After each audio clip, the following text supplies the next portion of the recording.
everybody, this is Chicktar or Elizabeth.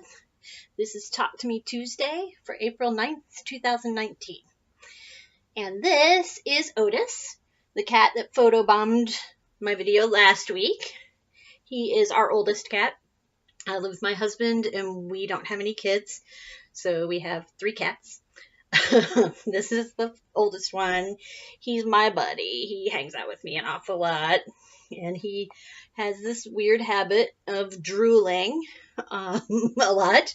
So when I put him down now, there will probably be dark spots on my shirt. And I swear it is just from Otis. Poor little guy. He's a little weird. Yeah, but he's super sweet. Okay, buddy.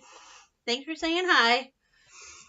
So I'm going to work on the camera. I know it's fuzzy, not very clear. I tried with my iPad and I couldn't quite figure out how to make the sound work, so I'm still learning, but hopefully this will do for now.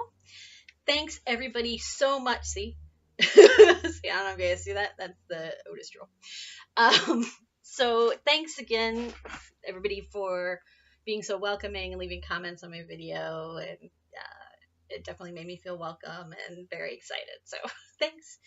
I know it's a little bright in here too, the light. I actually closed all the blinds, so looking at this video, it makes it look like it's super bright in this room, which I normally feel like there is never enough light. So my eyes are getting pretty old and I never have enough light to sew by. I have so many lamps all over this room to try to make up for it. Little lamps hit over every little work area because, you know, I need that now. So I had a pretty productive week. The first thing I got done was some more progress on this red and white wedding quilt for our friend. I got the binding made and sewn onto the back. It just needs to be sewn around to the front. And I got the label stitched out on my embroidery machine and attached. So all that's left is I have to bury some quilting threads or snip them, something, depending which ones they are and how bad they were. And then hand stitch the binding around to the front. And that will be done after 15 years. I couldn't be more excited. So that was great. I also got some progress on the Star Trek Bandom and Stitches Row Along. I mostly finished this Deep Space Nine, the space station from Deep Space Nine block. Those of you who have been doing this or just super familiar with the show may notice the big error of some, background blue right in the middle of the central area of the space station. That is not accurate. That's not really how it's supposed to be. There's also a little errant piece of blue over here that should be gray, but that's a lot less distracting. This one here.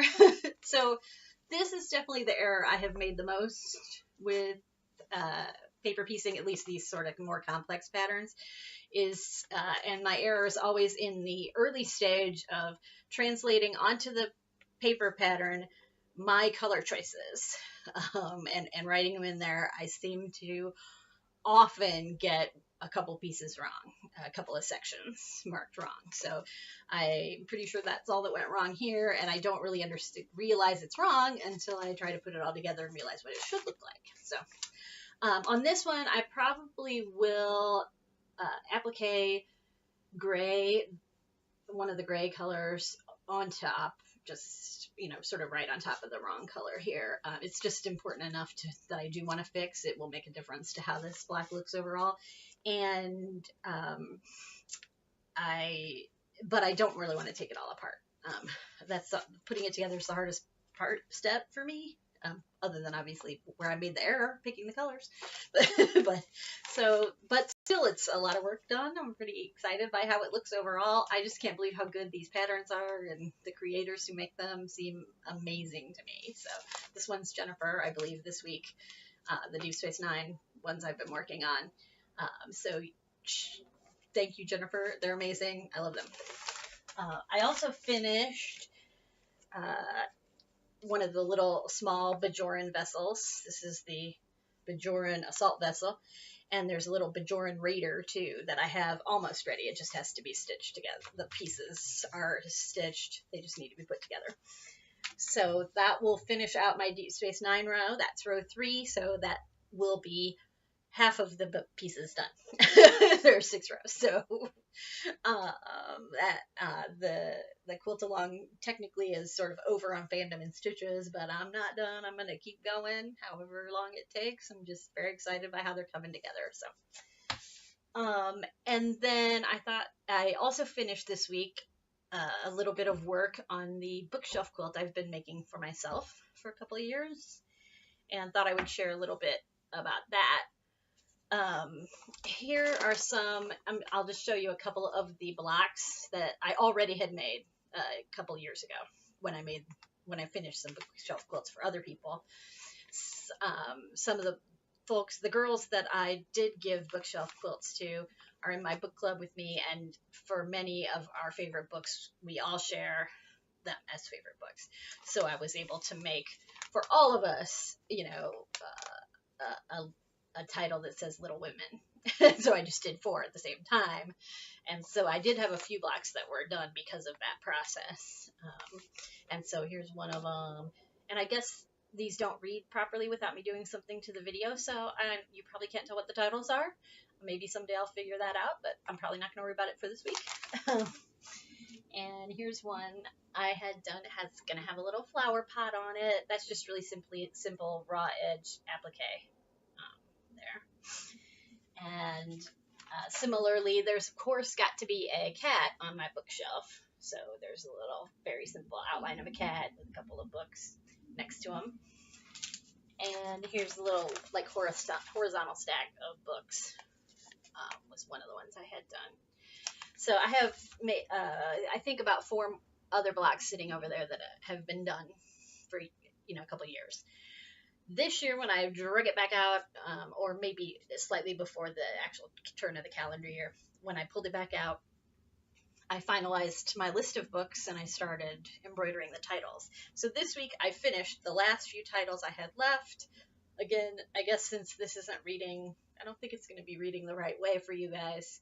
I won't necessarily worry about letting you see the titles, but just so you can see, I'm kind of getting a variety of colors and fabrics, and thread color too for the book titles, so that, hopefully the bookshelf will just be nice and bright and varied. That's sort of my goal. So this week I finished the last titles. So that was about 75 more titles for my bookshelf. They're all stitched out and ready to go. So now I just need to figure out where they fit together, because I'm not going to want books with the same fabrics right next to each other or too similarly colored. So I need to set it out. I don't really have a design wall, but design area, figure out where they're going to go, and then I can piece them together. So that is really exciting as well. That's sort of the 4th quilt I want to finish this year, in 4 out of 4. That will be when it's done, in the year of finishing quilts. So I feel like I made a ton of progress this week, and it was fun to watch everybody's videos and comment and to see your comments, and I'm glad spring is here. It makes such a difference to life to get a little sunshine and some fresh air in our house. Look forward to seeing what you guys have been up to, and I'll talk to you next week.